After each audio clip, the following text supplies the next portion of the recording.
Muito bem, estamos aqui de volta com o vídeo número 2 e no primeiro vídeo nós chegamos ao ponto em que Lúcifer veio à Terra depois de ter sido expulso dos céus por causa da sua rebelião. Ele veio com o objetivo de ganhar o homem como um aliado na sua luta contra Deus.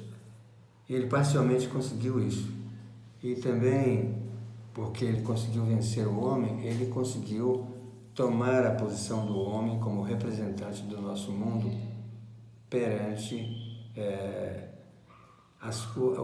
os mundos não caídos.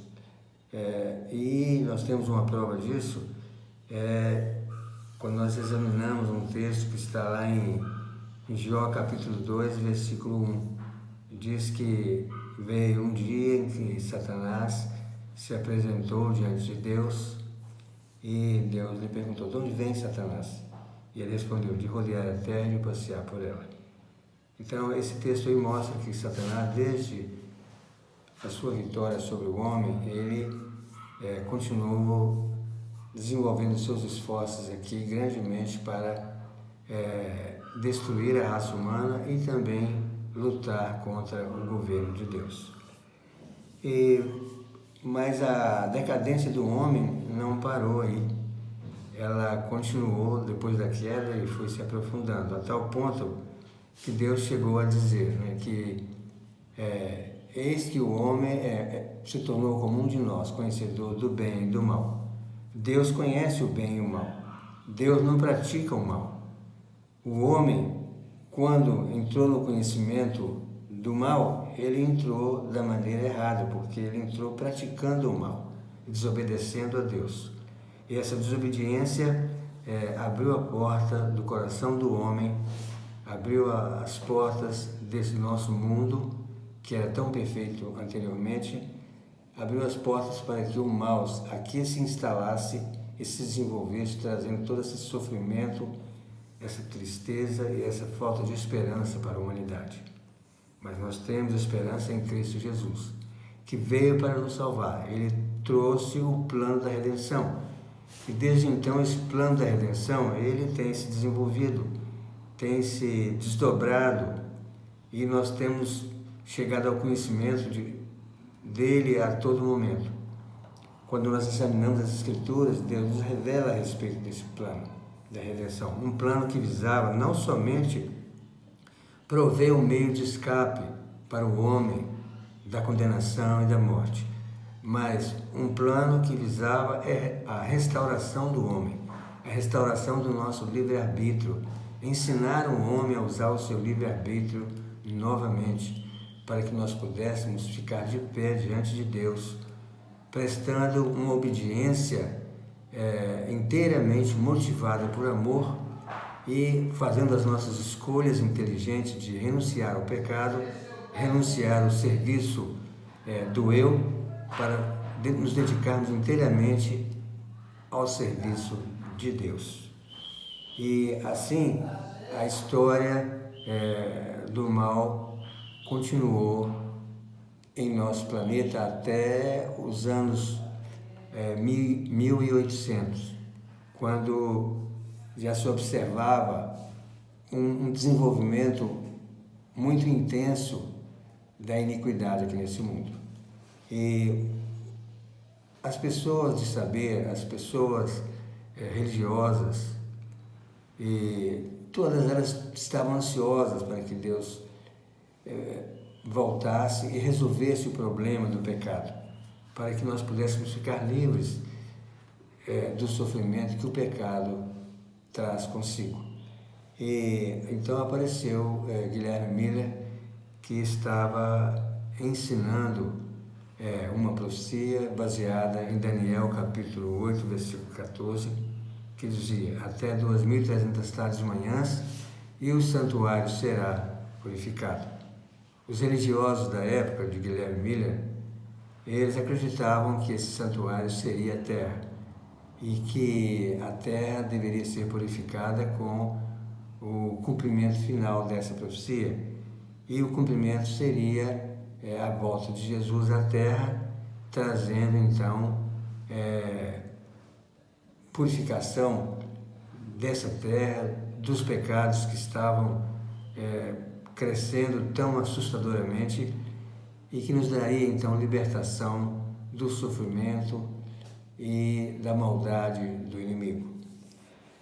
Muito bem, mas nessa mesma época nós vemos que Ellen White estava iniciando a sua obra como profetisa. Ela escreveu no livro O Grande Conflito, na sua edição de 1888, ela escreveu um pensamento muito interessante a respeito do mal, que nos leva a crer que Deus não estava indiferente à situação do mal, ao desenvolvimento do mal aqui nesse mundo. Ela falou que no fim dos tempos, quando Jesus voltasse, o mal seria erradicado. Ela usou um texto muito interessante. Ela diz que quando Jesus bradou na cruz, está consumado, e ele morreu na cruz, esse brado de Jesus foi como que um sinal, uma confirmação da morte de Satanás, que deveria acontecer num futuro bem próximo, e que também esse brado de Jesus era uma confirmação de que o mal seria finalmente erradicado do coração do homem e do nosso planeta. É um pensamento muito interessante, especialmente quando nós consideramos o contexto que esse pensamento foi emitido. Já estava lá Guilherme Miller pregando sobre a volta de Jesus, sobre os fins dos tempos. Houve aquele engano, e porque eles achavam que a terra seria o santuário a ser purificado, eles cometeram esse engano, e esse engano os levou a cometer outros enganos, e eles chegaram a uma interpretação errônea dessa profecia.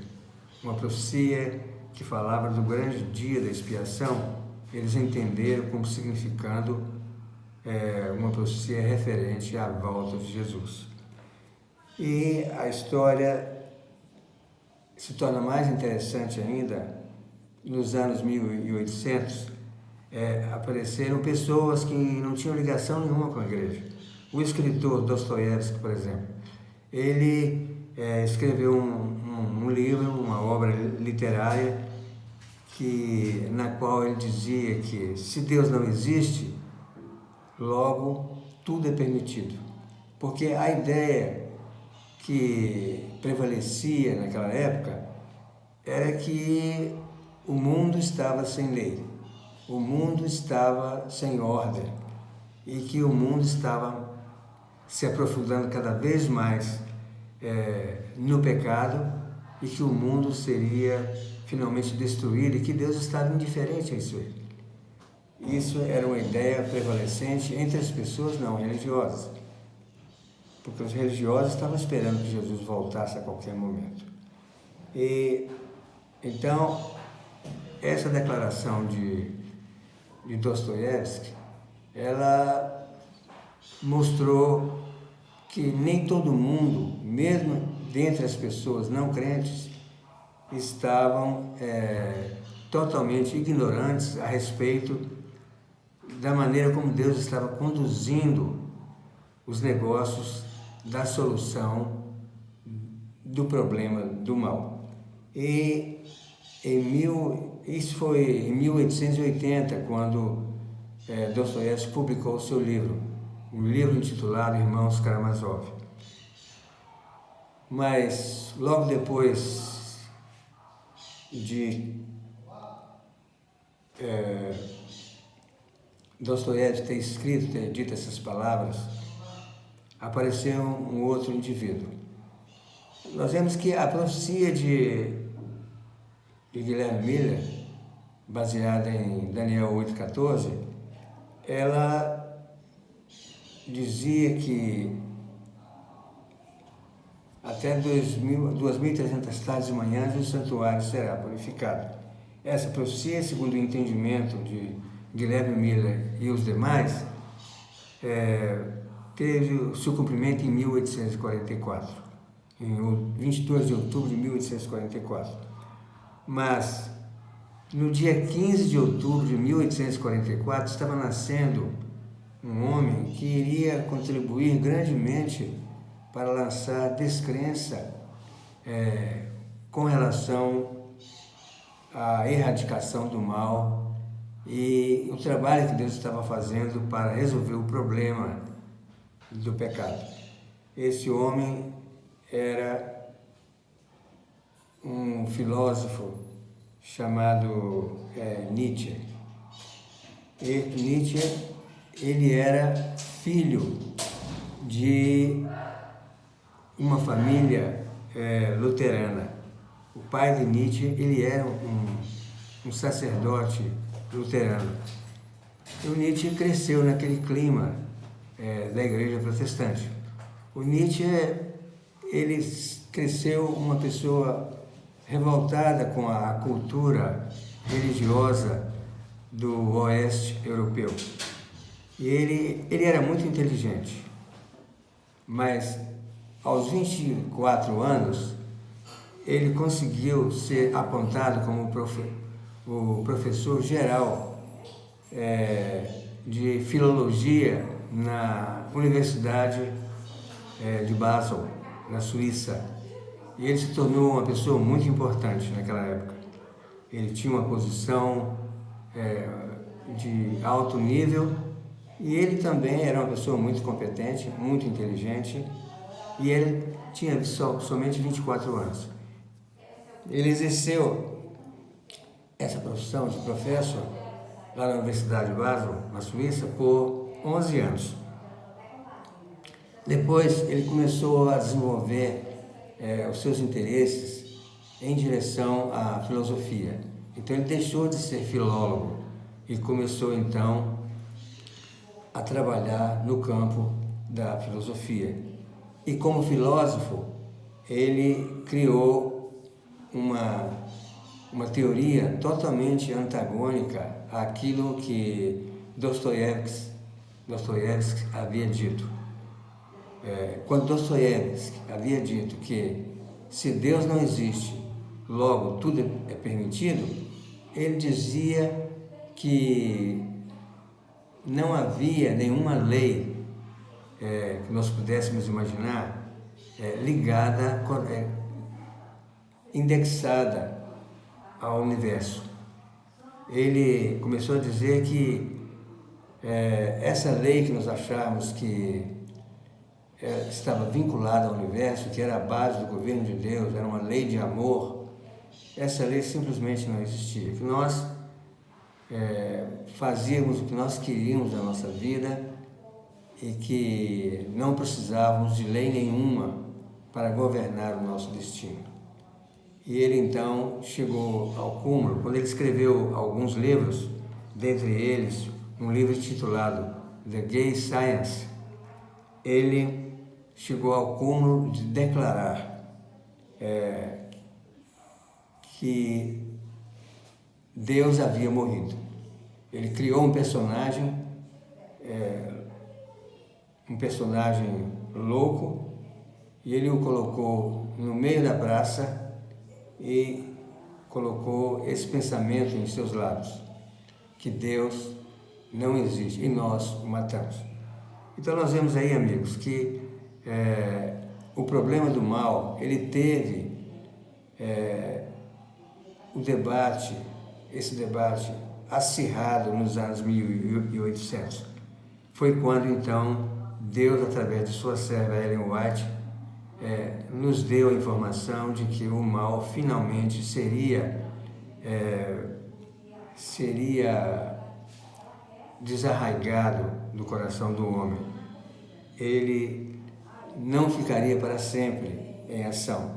Quando o pecado fosse destruído por ocasião da volta de Jesus, o que é predito lá nas palavras do apóstolo Paulo, né? O que é corruptível se revestir de incorruptibilidade, o que é mortal se revestir de imortalidade. Então a morte será tragada na vitória e o pecado será destruído. O pecado sendo destruído, obviamente, o mal ficaria sem razão de existir, de estar em ação. E o mal voltaria àquele ponto em que ele estava antes, a árvore da ciência do bem e do mal. E seria apenas uma hipótese. E a raça humana teria o seu livre-arbítrio restaurado por toda a eternidade. E nós viveríamos, os salvos viveríamos na presença do Senhor, exercendo a nossa liberdade como Ele sempre planejou para todos nós, seres humanos santos, que Ele havia criado. Nós vamos voltar na próxima semana com um outro vídeo, mas antes eu gostaria de pedir a vocês para colocarem o seu like, curtir o nosso vídeo e também fazer o compartilhamento com o seu amigo, com a pessoa que você gostaria que tomasse conhecimento desse assunto. E finalmente, você se inscrever no canal, para que nós possamos assim ter o apoio do YouTube e que nós possamos ter condições de prosseguir com esse trabalho de divulgação desse assunto nos próximos vídeos. Muito obrigado pela sua atenção.